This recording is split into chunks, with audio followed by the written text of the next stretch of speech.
The simplest way to manage a plant database with gCADPlus is to use what we call our GCP files. You attach a plant list. I'll edit it now. So here's a plant list for Florida.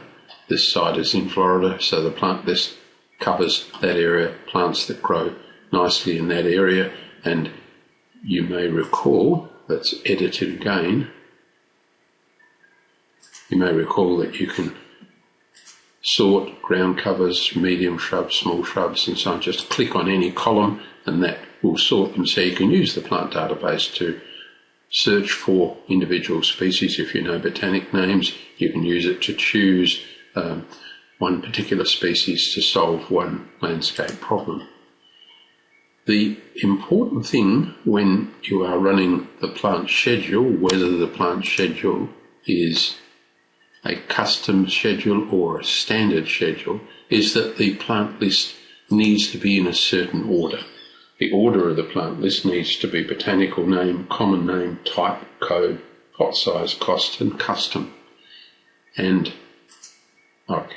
we can dive back into this one again, and you can see that botanical name, common name, type, code, pot size and so on are in the correct order, so things will work properly. The automated plant schedule will work properly.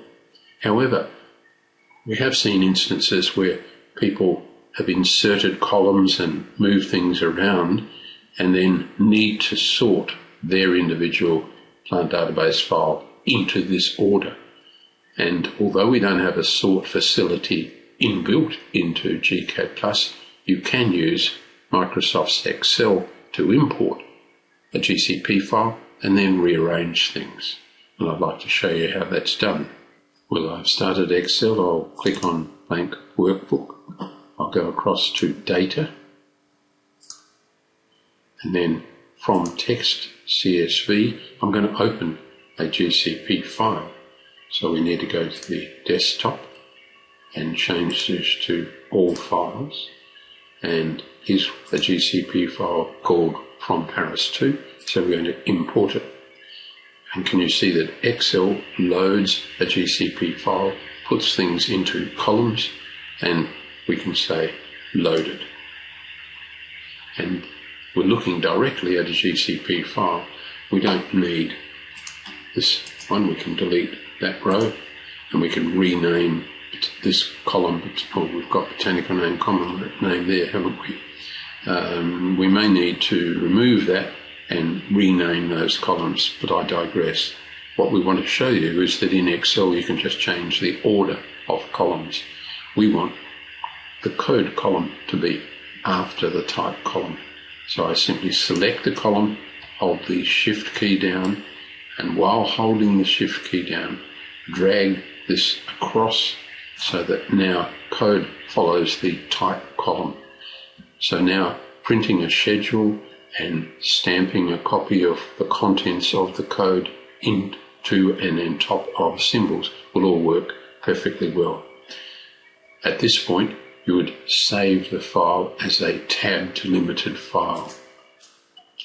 Well, I've saved the file, and now I'll go to File and Save As, and in the drop list here, I'll choose the tab delimited format.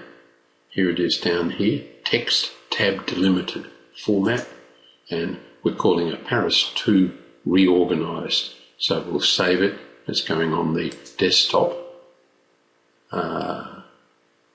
Because that's got sheet 1 in it, it's not happy. I could remove sheet 1 or just accept that. So we now have a GCP file that's been reorganized and that can now work in the gCADPlus environment. Well, here we are back in the gCADPlus environment.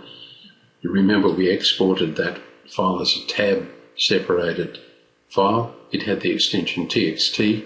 I've just used Windows Explorer to rename that, rename the extension GCP, and I'll go to gCADPlus, Plant Schedules, attach the file. We'll go to the desktop. Here it is, Paris 2 reorganized with a renamed extension. So I pick it up, open it up, and of course I was rehearsing this, there was already one there. So we've now loaded it again. So there's column 1, column 2, column 3, column 4, and clearly the code is in the right order. Let's use the code here. Now, you can select column, we can change column, and we can rename that botanical name, and you could work your way through the whole sheet. This one's definitely code, and we can change column. So we have a way, if you happen to reorganize your GCP file and need to get it back in the correct order, Excel is the way to go.